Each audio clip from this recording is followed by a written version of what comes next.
We're the only electric utility company to meet Louisiana's reliability standards for each of the last 25 years. And last year, we kept the lights on more than 99.9% of the time. That's what keeps CLECO energized. Hello, good morning, everybody. Think we got everything turned on. Let me see. Can you hear me? All that good stuff. Make sure the streaming quality's okay. All right, I'm just looking at comments here, make sure I'm not going to be just, I got the audio and everything. I think we're good here. Let's just go ahead and dive into it. Look at the DeRidder camera here. This is Northeast Beauregard Parish. So this is between DeRidder and Dry Creek. And since I'm at the Farm Bureau convention, I figured I'd put some cattle out there at the pasture and show you, what these farmers do, right? That works, doesn't it? Let's see. All right, now the key is getting it to move, and it did. Almost late, yes. Yeah, well, I had to go down and get the breakfast with the family, but here's the Red River from the Rapides Regional Medical Center camera, and it's looking pretty good this morning. So things are looking good right now. We had some rain in the southern reaches of the area. Actually, down here toward New Orleans, we had a big shower last night and almost 7 inches of rain a couple miles east of here on the West Bank. So for now, just some scattered sprinkles out there, nothing too heavy, and it looks like we're going to stay that way for the most part for today up our way here. Here's your rain totals over the last 24 hours. Not a lot going on there. Here we had a few showers that looks like they brought some accumulating rain down there across Beauregard, Allen, and St. Landry, especially southern St. Landry Parish, but elsewhere, not much going on. Current temperatures, yeah, it's warm, 82, 81 Alexandria, 87 in DeRidder, and 83 in Kinder. So very toasty start, and we're going to pop way up into the 90s today. Looks like mid-90s, and yes, I'll be looking a little to the side here. I don't have all my typical stuff where I can look straight ahead. So that's where everything is. Got to see where it's going here. And then overnight tonight, we go from the mid-90s down to the mid-70s. It is summer. We are in late June. This is very typical.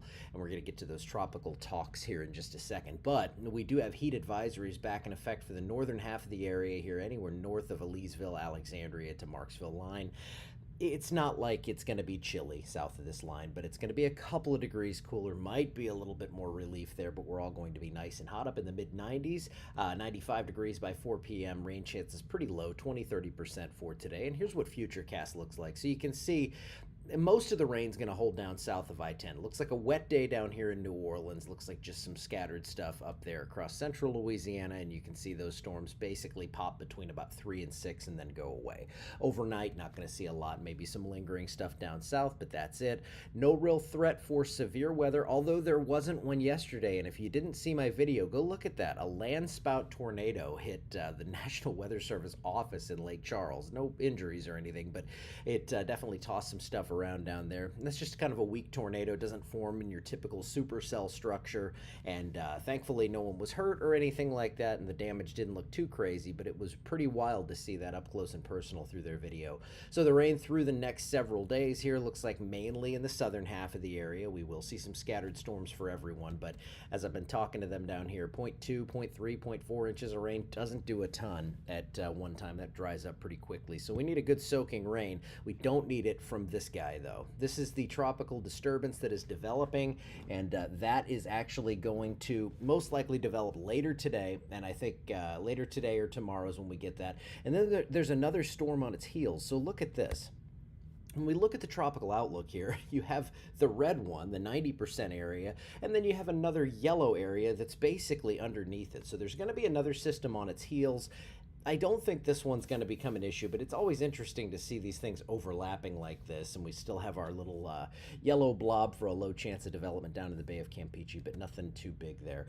Nothing to worry about here close to home. Now, here are the tropical models. This is showing really good agreement on this this invest, or this disturbance that's probably going to become a tropical disturbance or a tropical storm here in the next 24 hours. But watch this. Watch the cluster of models as they continue on toward the Lesser Antilles, and then come into around Jamaica, something like that by Wednesday morning. So yeah, if you do have a cruise planned to the Caribbean in the next 5 days or in the next few days, I would say you might have some issues with this, because it looks like this storm is going to become something possibly a hurricane, and then we have to see what happens, because I laid this out in yesterday's post. We have a lot of failure mechanisms for this thing, being this eastern Caribbean area where it really eats up storms this time of year, to the mountainous terrain of these islands up to the north. Of course, all of that impacts people and everything. So when I say a failure mechanism, I'm talking locally here. That yes, that can cause devastation down that way, but this thing has a lot of hurdles to overcome before it makes any sort of push toward the Gulf of Mexico.